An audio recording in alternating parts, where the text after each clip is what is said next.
మన తెలంగాణ రాష్ట్రం ఏర్పడ్డాక మొట్టమొదటిసారి మనమందరం జనాభా లెక్కల్లోకి ఎక్కబోతున్నాం. దేశ జనాభా లెక్కలు ప్రారంభమయ్యాయి. ఇదేదో వట్టి లెక్క కాదు.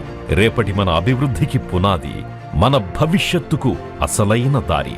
కేవలం మనుషులను లెక్క పెట్టడమే కాదు, మన స్కూళ్లు, మన హాస్పిటళ్లు, మన ప్రభుత్వ పథకాలు అన్నీ పక్కాగా ప్లాన్ చేసేందుకు ఇదొక్కటే మార్గం. రేపు మన పిల్లలకు అందాల్సిన సౌకర్యాలన్నీ మీరిచ్చే ఈ వివరాల మీదే ఆధారపడి ఉంటాయి. గుర్తుపెట్టుకోండి, ఈ ప్రయాణం 2026లోనే ఇండ్ల లెక్కతో మొదలై 2027లో జనాభా లెక్కతో ముగుస్తుంది.